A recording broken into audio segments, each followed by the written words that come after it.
It's a pleasure this morning to welcome Stephen Hawking. Of course, as you all know, Stephen discovered this wonderful paradox 40 years ago that has frustrated us, and this week clearly is frustrating us as much as ever. Hopefully, maybe he will dispel our confusions. In any case, the framework will be Stephen will give his talk, then we'll take questions, and then we'll prepare answers offline while we can discuss other things. So, Stephen.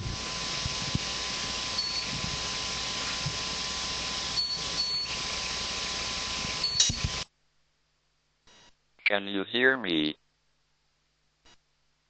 I am glad that I can join you all remotely from Cambridge for this program on firewalls. Some time ago, I wrote a paper that started a controversy that has lasted until the present day. In the paper, I pointed out that if there were an event horizon, the outgoing state would be mixed.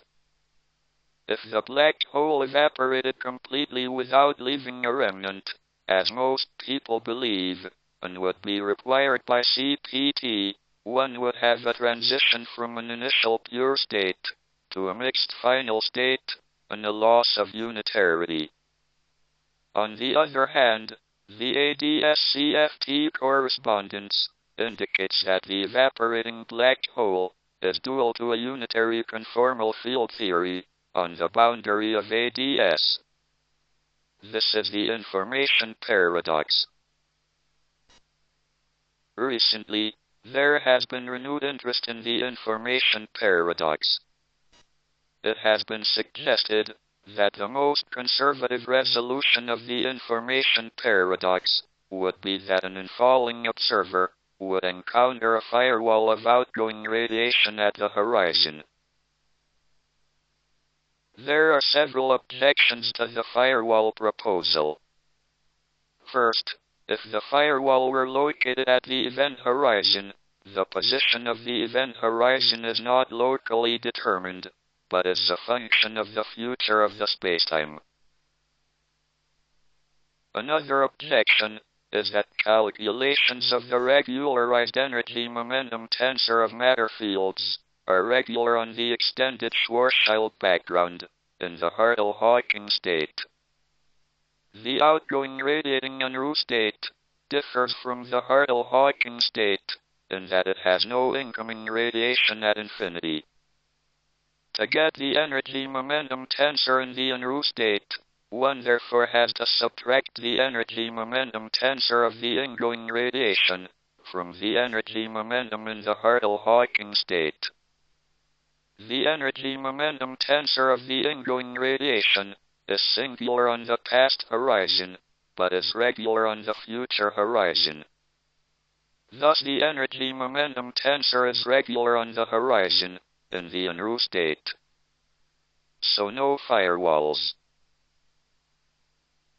For a third objection to firewalls, I shall assume that if firewalls form around black holes in asymptotically flat space, then they should also form around black holes in asymptotically anti-de Sitter space, for very small lambda. One would expect that quantum gravity should be CPT invariant. Consider a Gedanken experiment, in which Lorentzian asymptotically anti-de Sitter space has matter fields excited in certain modes. This is like the old discussions of a black hole in a box. Nonlinearities in the coupled matter and gravitational field equations will lead to the formation of a black hole. If the mass of the asymptotically anti-de Sitter space is above the Hawking page mass, a black hole with radiation will be the most common configuration. If the space is below that mass, the most likely configuration is pure radiation. Whether or not the mass of the anti-de Sitter space is above the Hawking page mass, the space will occasionally change to the other configuration. That is, the black hole above the Hawking page mass will occasionally evaporate to pure radiation, or pure radiation will condense into a black hole.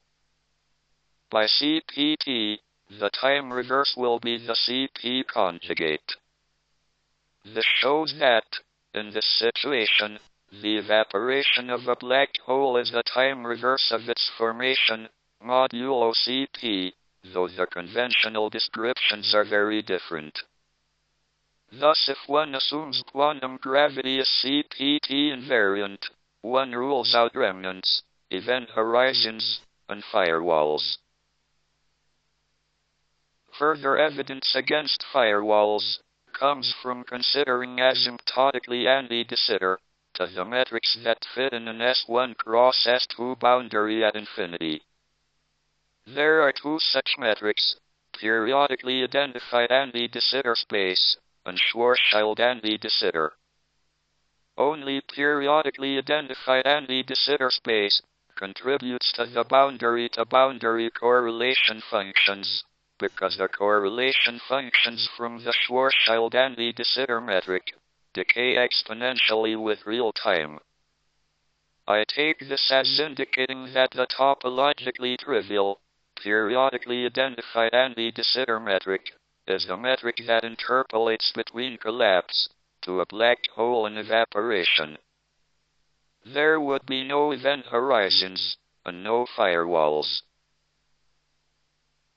The no-hair theorems imply that in a gravitational collapse, the space outside the event horizon will approach the metric of a Kerr solution.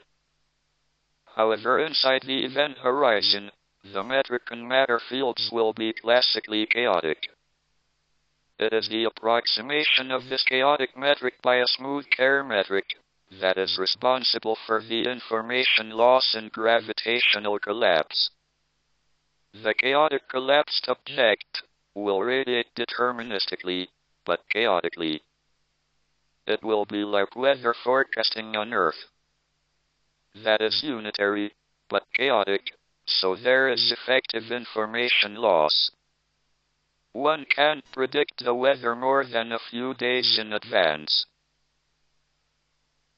In summary, it has been suggested that the resolution of the information paradox for evaporating black holes is that the holes are surrounded by firewalls, bolts of outgoing radiation that would destroy any infalling observer. Such firewalls would break the CPT invariance of quantum gravity and seem to be ruled out on other grounds. A different resolution of the paradox is proposed, namely that gravitational collapse produces apparent horizons, but no event horizons behind which information is lost. This proposal is supported by ADS-CFT, and is the only resolution of the paradox compatible with CPT. The collapse to form a black hole will in general be chaotic, and the dual CFT on the boundary of ADS will be turbulent. Thus, like weather forecasting on Earth, information will effectively be lost, although there would be no loss of unitarity. Thank you.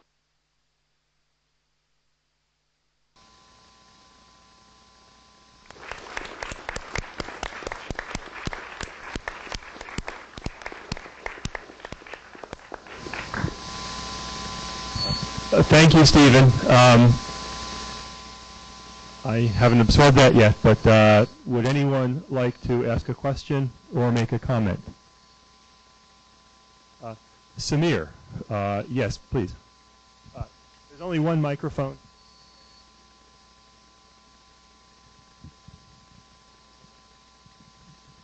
Hello, Stephen.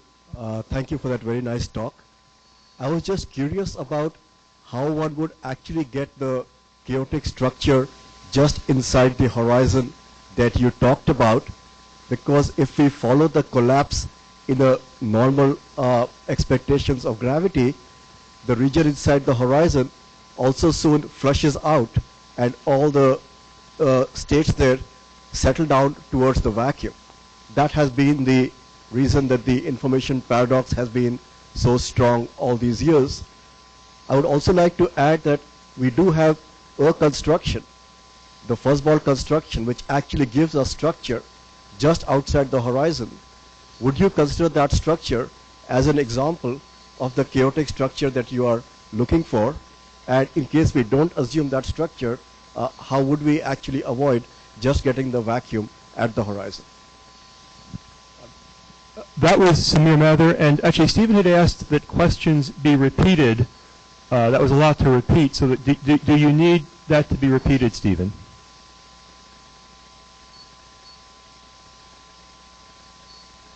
No.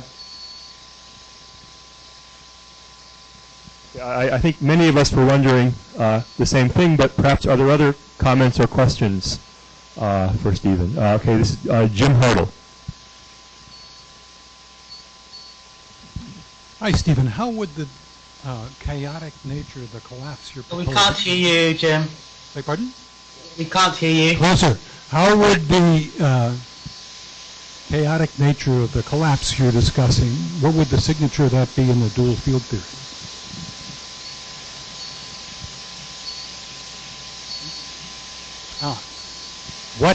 So I'm repeating it. The chaotic nature of the collapse you're proposing, what would the signature of that be in the dual field theory? It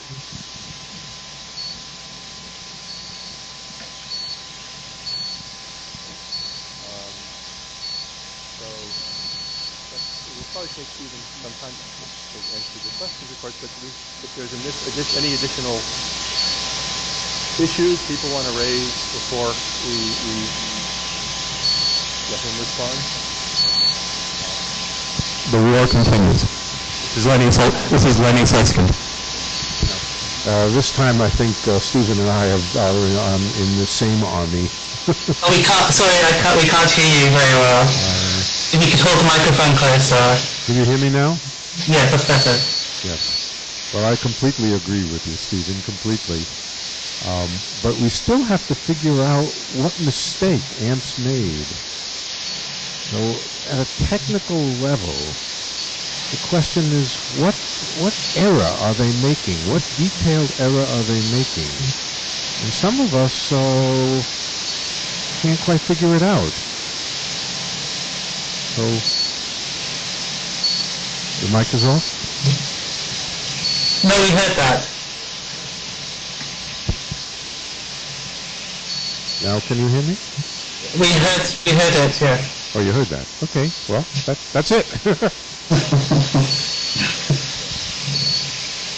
Okay, this is now, so Lenny's question, what is AMP's mistake? And now Gary Hollis, this should be the last question I think we take. Okay, well, I was just thinking maybe we could ask Don or Joe, if there is no actual event horizon, but there's an apparent horizon, would you guys say that there's still a firewall? Because, I mean, we've had discussions, if you throw matter in long after the original black hole's been around forever, you were saying that there would still be a firewall at where the original horizon was thought to be. So that sounded like you think there's a firewall just at the apparent horizon. Okay, so Gary asked Joe or I to give an answer. My answer is that what I think we have assumed is what I would call an adiabatic horizon. We've assumed that the space-time is evolving slowly enough that we can approximate the system by a static or stationary black hole. And in that case, the phenomenon happens at very close to the location of the event horizon of that approximating black hole. So we have not identified if there was some more dynamical process happening. We haven't done an analysis. Okay? But we're using something which, as I say, in the adiabatic approximation would coincide with an event horizon. It is also, therefore, a natural apparent horizon, a natural horizon. And that's where the phenomenon is coming from.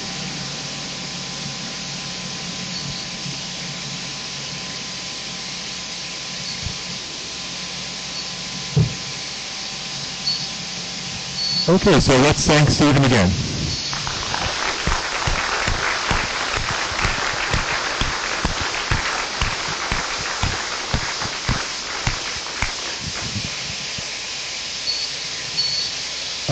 Okay, so Stephen, we will wait for your responses. Thank you.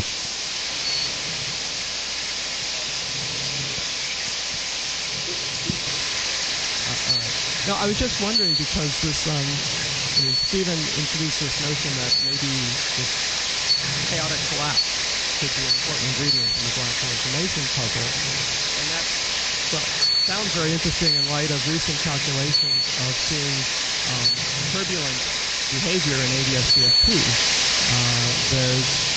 There's always this slight conflict between the fact that in the boundary field theory, if you get some long-wavelength approximation, you expect it to be sort of hydrodynamic and sort of generic feature of turbulent flows, and yet in the bulk theory it's described by black holes, and I always thought that if you perturb the black hole, things would more or less become exponential because it's like an animal linear. But there's been some recent work by Hong Li and people at MIT and others which have shown that if you actually do the calculation nonlinearly of perturbations of black holes, you see behavior very similar to turbulent behavior in the dual field theory. So, of course, that assumes a black hole, and Stephen is arguing that it's not going to be a horizon, so it's not going to be a black hole. But at least that ingredient of behavior and turbulent behavior is being seen. Still have exponential decay due to plasmon mode 1. I think for that behavior it's necessary that the system is bigger than the thermal right now. So there are hydrodynamic modes and all that turbulent behavior.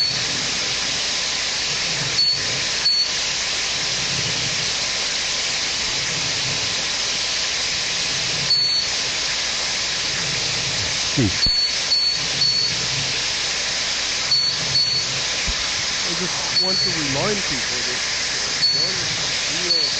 one real problem is that semi-classically, information, atoms, matter, etc., sails into the center of the black hole, and semi-classically we have no understanding of how the information transfers to Vidu, considerations of how space-time works, how the information transfers.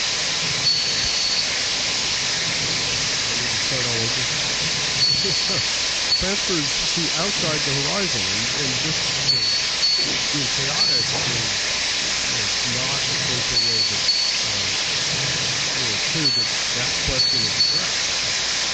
What's wrong with the semi-classical? I just wanted to make a request to the room. Did anyone here understand Stephen's argument for why CPT symmetry and the symmetry between the formation and evaporation of black holes in thermal equilibrium implies that there can't be a firewall? And, could that person maybe, explain it? Would anyone like to go back before Joseph moves on?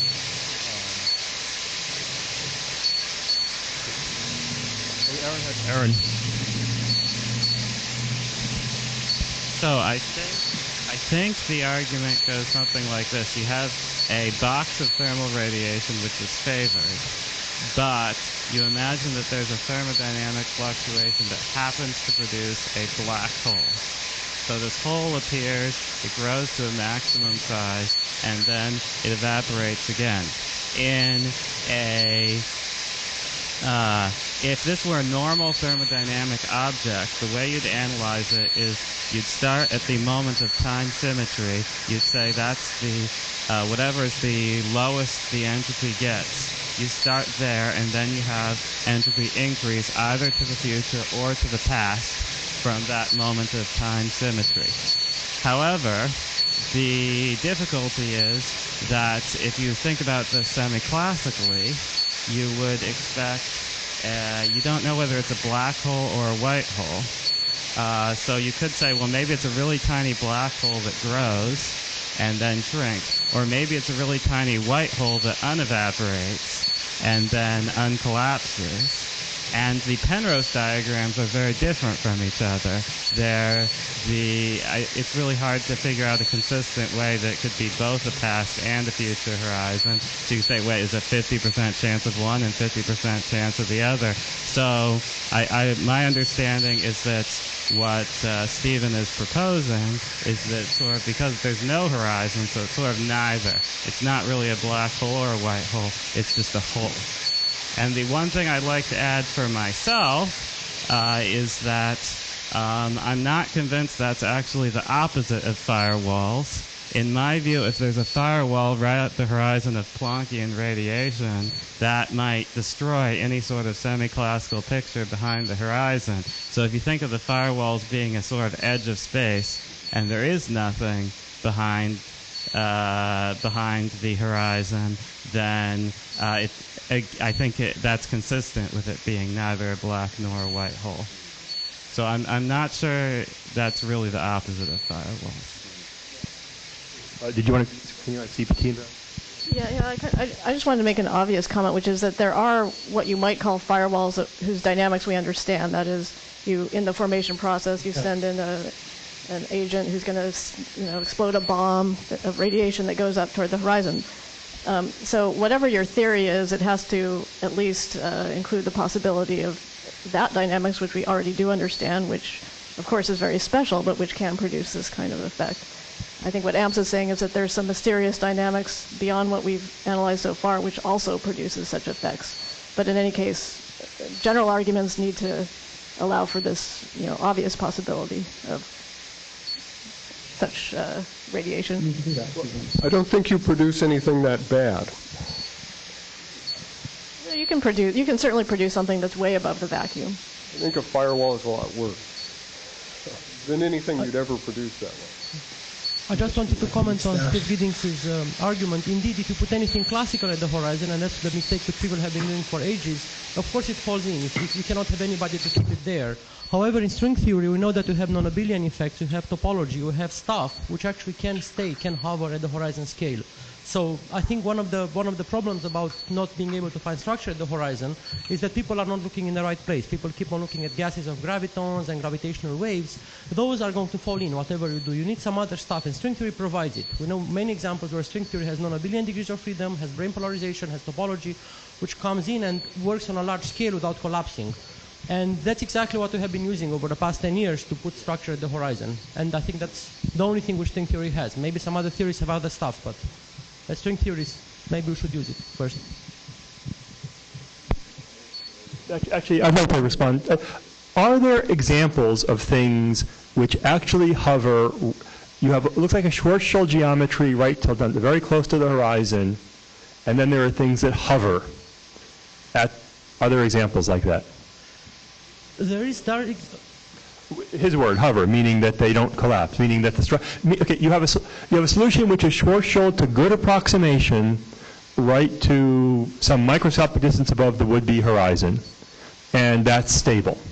So we can do near extreme black holes, which have the same Penrose diagram as Schwarzschild plus one electron. If you put Schwarzschild and one electron, you have the same Penrose diagram. It's not really a conformal question. It's a question that has scales in it.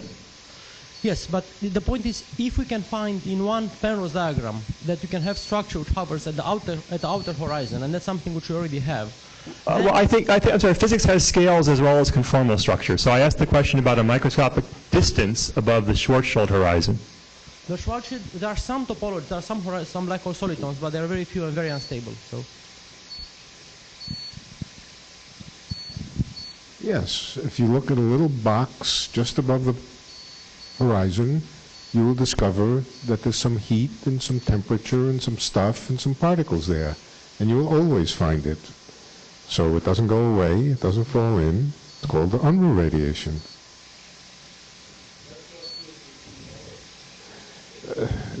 I know, but that's just the way it is. Okay, that's.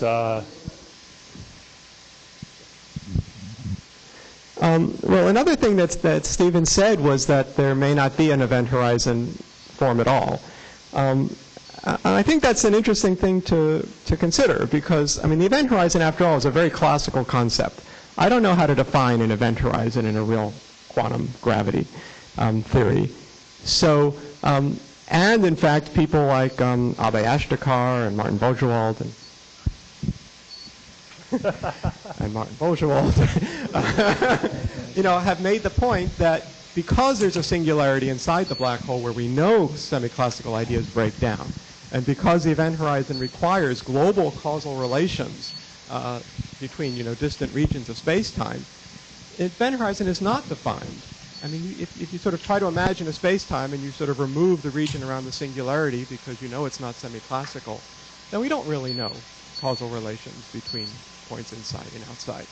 So there's a very real sense in which the event horizon may not exist. It may not be well defined.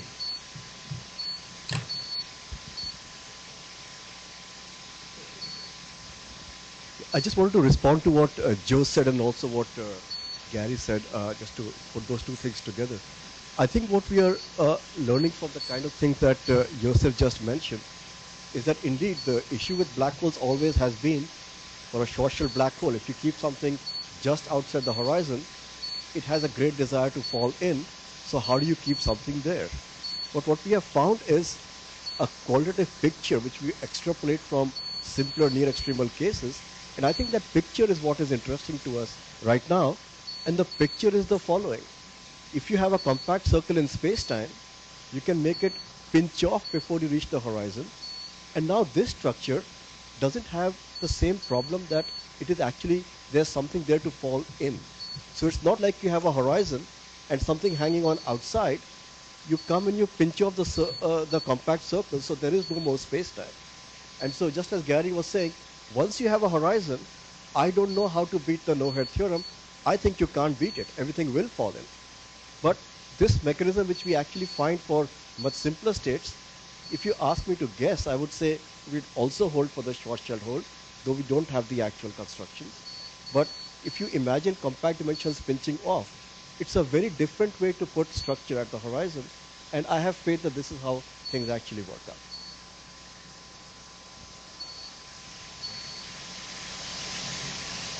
Yeah, I've actually believed since sometime in the 1980s when Lenny taught me this, that there really was no such thing as an event horizon.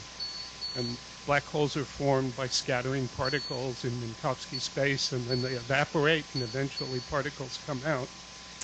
But I think there is an issue that Don brought up in his talk, which is not addressed by saying this. And that's simply the following. There's an issue of what the black hole entropy consists of. What are the states? And as Don said very clearly, we understand that in ADS-CFT. We think we understand it in the accelerated frame. If you listen to my talk next week, I will claim that the conventional understanding in the accelerated frame is wrong.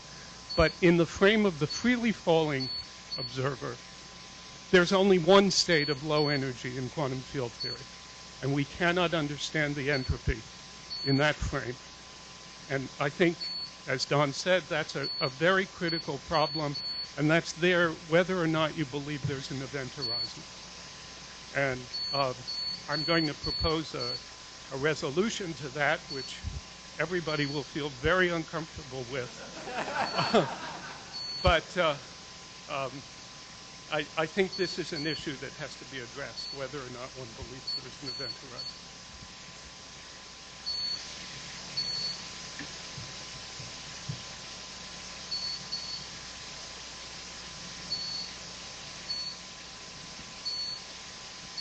Well, what about buoyancy? Since Bob is sitting right here, and I mean, we're talking about objects can't hover in front of the event horizon, but you guys showed that they can, right? You carefully put them at the right radius, and in a buoyant force, they sit there. If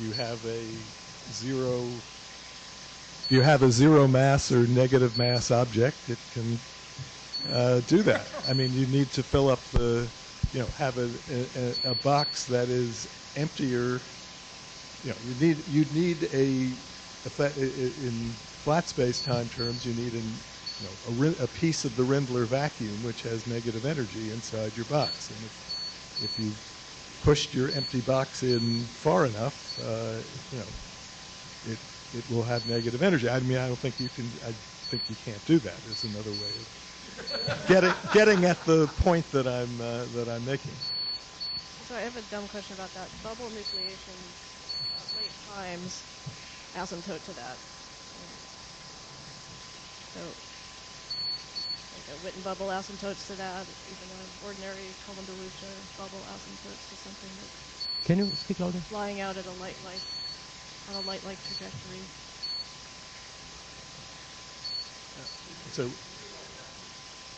yeah, if you have some sort of false vacuum decay, how does that fit into this no-go theorem? So that is, in some sense, a zero-mass object. Actually, string theory has orientifolds. Why are those not good negative tension objects to hover above the horizon? Orientifolds.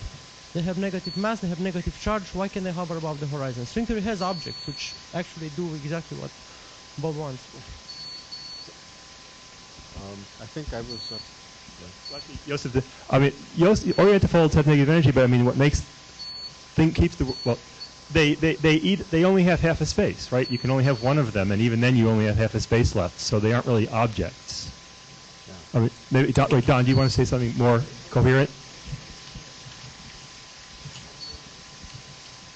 I'm going to correct something that I think Bob inadvertently said. I think he correctly said you need zero mass objects to hover above the horizon. You sort of said something about zero or negative, and your point was if you had negative mass things, you can combine it with a positive mass thing to make a zero mass thing. If the object is actually negative mass, it doesn't float. Negative mass things in GR follow geodesics just like any positive mass thing, and they fall in too. They're gravitationally repulsive to everything negative or positive, but they follow the same geodesics as something else as a consequence of the equivalent principle. Okay, here is a model of fastball. So you just take the usual Rindler vacuum, right? Or no, not Rindler vacuum, sorry. The usual Unruh state, right? And you call all the particles and thermal excitations there the KK monopoles, okay? So this is a model of a fastball. And then you will have, I think, the same problem. So everywhere where the AMPS talks about measuring modes outside the horizon, okay, replace measuring mode by measuring KK monopole, okay, same story. And then if you say that there is something like complementarity where you can get into the interior, you might have the same issues. You'll have to. So I don't think it is changing the game fundamentally.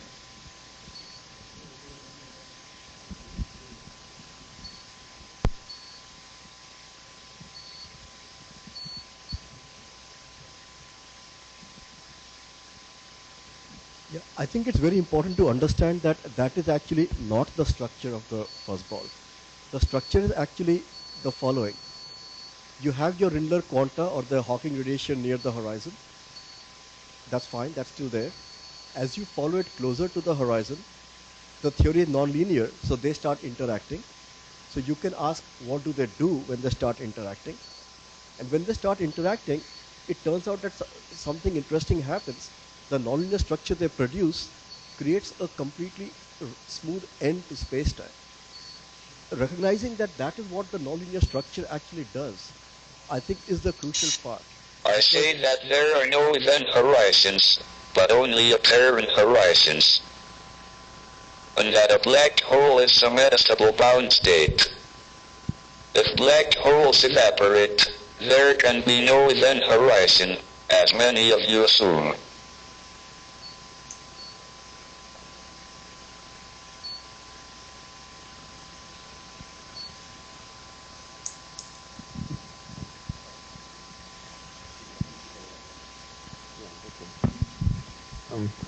I'm a little confused about this hovering issue. I don't think anything hovers above the horizon. Sorry, we can't hear you very well. I don't know who I'm speaking to. No, I'm not. I'm not. I agree with that.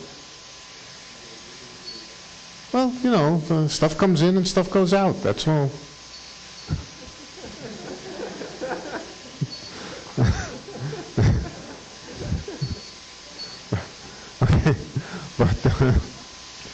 But still, there's a long period of time when there's something like a horizon, and we have to understand it better, as Tom said, what its degrees of freedom are. But with respect to this business of hovering, nothing hovers above the horizon. Stuff gets ejected and it falls back in. It gets ejected and it falls back in. It's called the Unruh radiation, and it really is nothing in Minkowski space. It's just the vacuum fluctuations.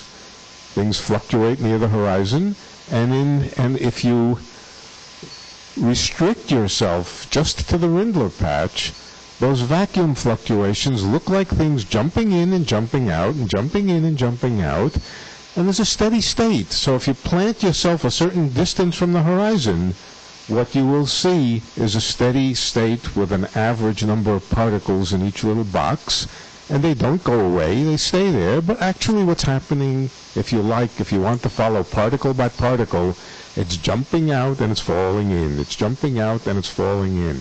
There's nothing hovering.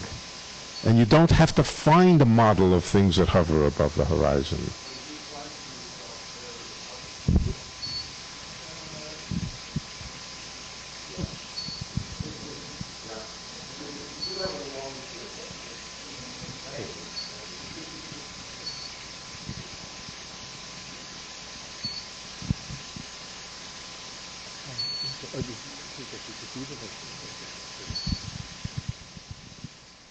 Well, this is not just for Stephen, but if we have no event horizon, does that mean we don't have an interior? Is there a description for the infalling observer?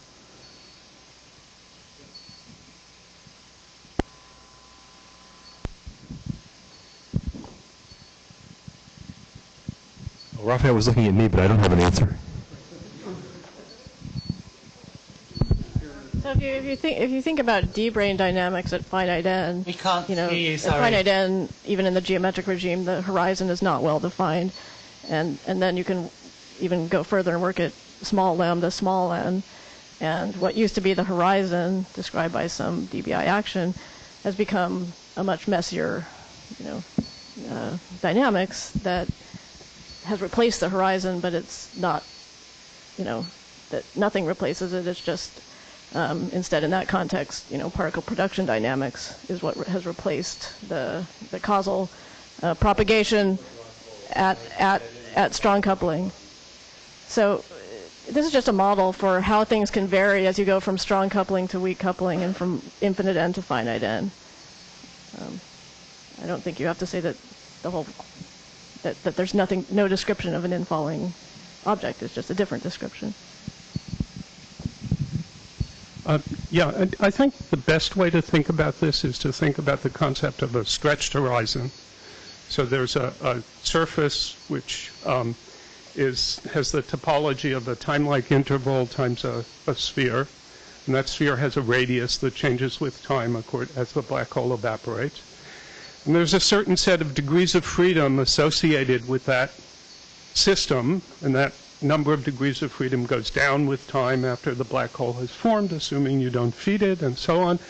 And then the real question is, if something which looks like a bunch of particles encounters that surface in space, is there a period, a finite period, of order the light crossing time of that surface for which those particles can behave more or less normally as we would expect them to in flat space? We know that eventually, long before the black hole evaporates, they don't behave normally. Something terrible happens. They equilibrate with the rest of the degrees of freedom, whatever they are, that make up this object. And so I think the real question is, what are the degrees of freedom that make up this object? And how many degrees of freedom do you need to describe particles interacting with this object inside? And whether they're affected by the interaction over a time scale of order the Schwarzschild radius. I agree with almost everything you said, except for what you said was the real question. Because the AMPS argument holds no matter what the degrees of freedom are. It doesn't matter how we mock up, what's the underlying quantum gravity theory. As long as it reproduces these three things that we want to be true, there's a conflict. And so I think we have to address this issue. You know, if we say there's no event horizon, does this mean that there's no interior, in which case there's a firewall? I totally agree with what Tom said, that should be the picture. And I just backing up what Raphael said, the question is whether that picture can be consistent with the hypothesis, say, unitarity of quantum mechanics and so on. Because I'm simply saying it's not consistent. Whether you can consistently do what Tom said is that question. Can I just very briefly respond to this? The real question is, which of those assumptions do you want to give up? I believe the correct assumption to give up is that there's a notion of low energy field theory which is valid for answering this question.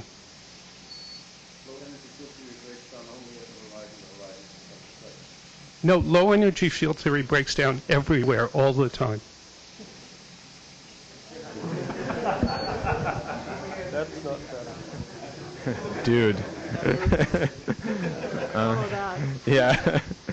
No, yeah, I just had a, so you when you said you wanted to take a time of order the Schwarzschild time, you really mean in the proper time of the particles that are falling in, but how do you really, I mean, from the point of view of the outside and the stretched horizon, how do you get a handle on that? I mean, from that point of view, you know, I don't know, it takes it forever to get to the horizon. There's a... Okay, so I agree with that. I think the right way to think about that is in terms of a quantum mechanics defined along time-like trajectories. And there's a question of how the time along that trajectory is actually related to the external time. And I'll talk about that in my talk. It would take too long to do it here. Sorry, Daniel, this one's one quick thing to just respond to Raphael's comment that you said that if the effective field theory breaks down at the stretch horizon, then the horizon is a very special location. I don't think that's, of course, I think you know what you mean, but in one description, like from distant description, that's the special place where effective field theory breakdown does not mean that, yes, yes. Yeah, just to clarify, I know you know what, yeah, sorry. Sorry, Daniel, just to answer your question, I think also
I think the microphone was off. I don't know if you heard that, Stephen, but we just thank you, and we hope that you're enjoying the proceedings remotely and enjoying the continued trouble that you stirred up with your paper from 1976.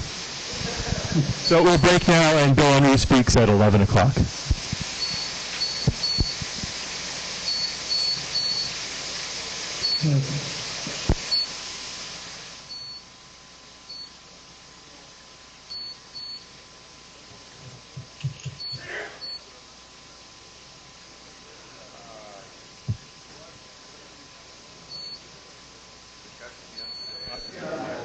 Stephen, there was also some recorded discussion while you were asking the question.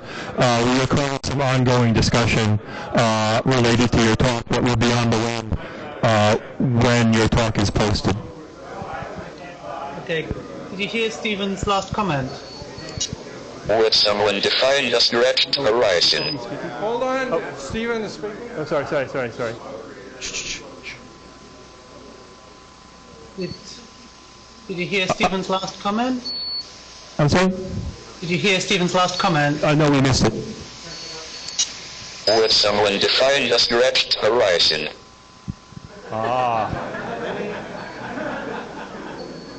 Who would like to define the stretched horizon? Lenny, it's been requested that someone... I'm sorry. Look, I discussed these questions in this particular institution about 20 years ago, and no. Okay, maybe Tom, he will give it a try. Lenny taught me about 20 years ago what the stretched horizon was.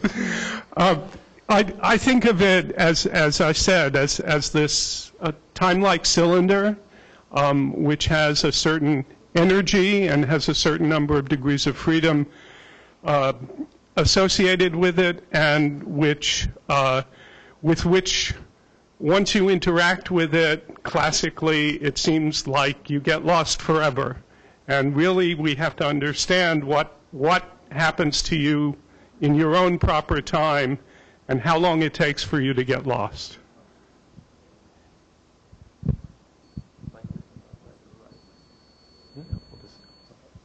And I think Tom neglected to mention that it's about a Planck distance outside the horizon, so it's where a dangled observer would feel the Planck temperature.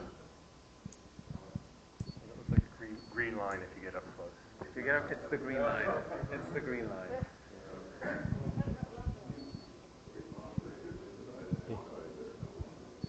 So that's our best attempt to define the stretched horizon. I never say that word.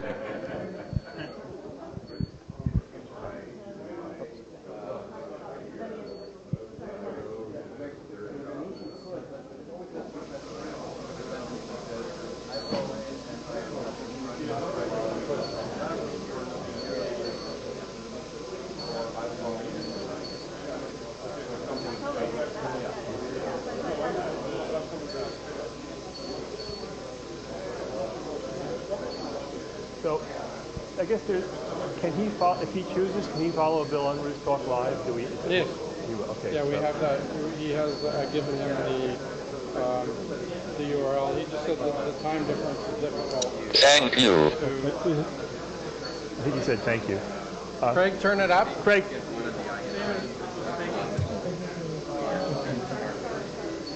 Okay, we missed that last comment.